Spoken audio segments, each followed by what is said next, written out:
इस निबंध की थीम है। 25 तक का समय वो कहते हैं कि जीवन की तैयारी का समय है। तो ये सुनते ही आप खुश हो सकते हैं कि चलो इस समय ठीक चल रहा है। 25 तक का समय जीवन की तैयारी का समय है और ब्रह्मचर्य का समय है। ये भी कहा है, ध्यान रखना है कि मतलब एकांत साधना का समय है, पढ़ाई लिखाई का समय है। तो ये 25 तक का समय है जिसमें व्यक्ति जीवन की तैयारी करता है। ब्रह्मचर्य वाली बात इसमें कहीं नहीं गई है, मेरे वैसे का भारतीय परंपरा ऐसा मानती है, ये ऐसा कुछ नहीं कह रहे। ये तो कह रहे जीवन की तैयारी करो 25 तक, ये मूल बात है। 25 की जो उम्र है उसको कहते हैं कि 25 की उम्र या 25 से 27 मान लीजिए, इसको बोलते हैं सावन की मन भावन ऋतु है। आचार्य जी ने कोई इस बीच में प्रवचन दिया, क्या प्रवचन दिया था? सावन आया झूम के, घूम के, कौन सा कि सावन आया है वो, वही तो सावन आया है, वही तो, हाँ हाँ। तो 25 से 27 की उम्र है, सावन के मन भावन है। तो इस समय क्या होता है, व्यक्ति का स्वास्थ्य अच्छा है, सौंदर्य चरम पे है, मस्त मौला मिजाज रहता है। तो व्यक्ति बहुत जीवन के सबसे सुखदायी क्षण जो हैं 25 से 27 के, ऐसा ही मानते हैं कुबेरनाथ राय। ये हर व्यक्ति के जीवन में ऐसा थोड़ा कि ये फार्मूला लागू होगा, किसी का थोड़ा पहले किसी का थोड़ा बाद में तो हो ही सकता है, लेकिन हाँ जनरली वो ऐसा कह रहे हैं। फिर 27 की जो उम्र है वहां से जीवन में चुनौतियां शुरू होती हैं। 27 से चुनौतियां एक सामान्य कथा है भाई, क्योंकि कईयों के जीवन में चुनौतियां पैदा होने के बाद से शुरू हो जाती हैं और कुछ का तो पैदा होने से पहले ही कि भ्रूण के सर पर जिंदा रह जाए, वही एक चुनौती है। तो 27 की उम्र से चुनौतियां, क्योंकि जीवन में खुद को स्थापित करना होता है, साबित करना होता है, चैलेंज है। सब लोग घूर के देखते हैं कि तुमने क्या किया, तुम्हारे बाकी लोग तो ये कर गए, वो लोग ये कर गए, तुमने क्या किया। तो इसको वो कह रहे हैं भाद्रपद का अशनि संकेत। भाद्रपद का अशनि संकेत, ये निबंध पढ़ना जरूर जब भी मौका मिले, अभी या सेक्शन के बाद जब मौका मिले इसको यूं ही पढ़िएगा, पढ़ के बड़ा आनंद आएगा आपको। अब 27 के बाद चुनौती आदमी झेलता है और 30 की उम्र को ये बोलते हैं जीवन की सबसे शानदार उम्र है, एक सेंस में, खास सेंस में। 29-30 मान लीजिए, मतलब 29-30 की उम्र में वो ये जरूर कह रहे हैं कि इस समय हमारा जो व्यक्तित्व है काम क्रोध मोह से भरा होता है, और ऋतुओं के संदर्भ में इसको भादो ऋतु से जोड़ रहे हैं। दो बातें कह रहे हैं 29-30 की उम्र के बारे में। एक तो ये कह रहे हैं कि इस समय व्यक्ति के भीतर काम क्रोध मोह ज्यादा हो जाता है। शायद इसकी एक वजह ये होती है कि उसको लगता है कि अब उसका यौवन खत्म होने की शुरुआत हो रही है।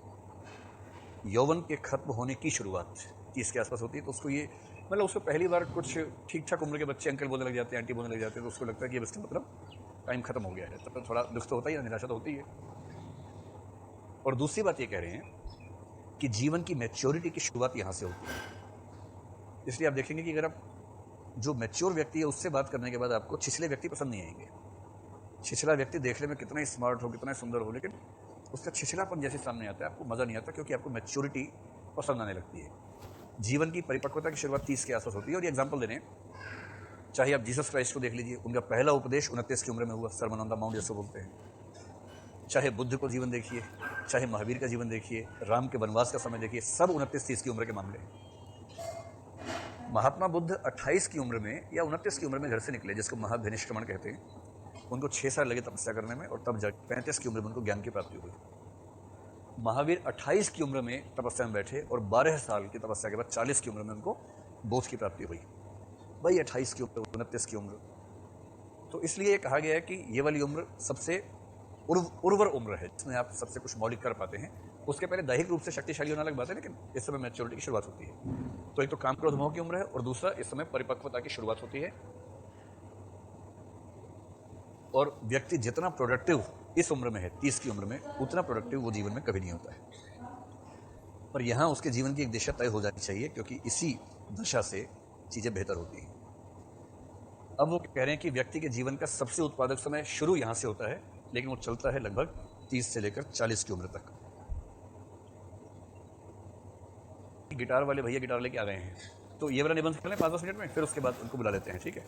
उनको बोलो 5 मिनट रुके, रियाज करें बाहर, फिर अभी बुलाते हैं उनको भी। 30 से जो 40 की उम्र है, 30 से 40 की उम्र के बारे में कहते हैं कि ये, इसके बारे में दो बातें हैं। पहली बात है कि इस समय जीवन में संघर्ष सबसे ज्यादा रहता है, और दूसरी बात ये कि कोई व्यक्ति अपनी क्षमताओं में धार लगाते लगाते जो बेस्ट लेवल उसका हो सकता है। अगर आपको किसी व्यक्ति के जीवन का सर्वश्रेष्ठ स्तर देखना हो तो वो उम्र है 30 से 40 के बीच में। सान चढ़ाने का समय है। पर 30 तक आते आते परिपक्वता शुरू हो गई। 30 के बाद क्या है कि परिपक्वता तो आई गई है। हर नया अनुभव उसके ज्ञान में, उसके शक्ति में, उसके सामर्थ्य में इजाफा करता है। 30 से 40 की जो उम्र है वो व्यक्ति के जीवन की क्षमताओं के हिसाब से सबसे शानदार उम्र है। इस 10 साल में आप जो करेंगे वो आपकी पूरी ज़िंदगी को लगभग निर्धारित करने वाला है। आपका भी तो यही होगा ना, 25-26 हमारे सिलेक्शन हुआ, 2 साल ट्रेनिंग हुई, 28 के हो गए, जिससे बुद्ध निकले थे घर से, है ना, या महावीर निकले थे।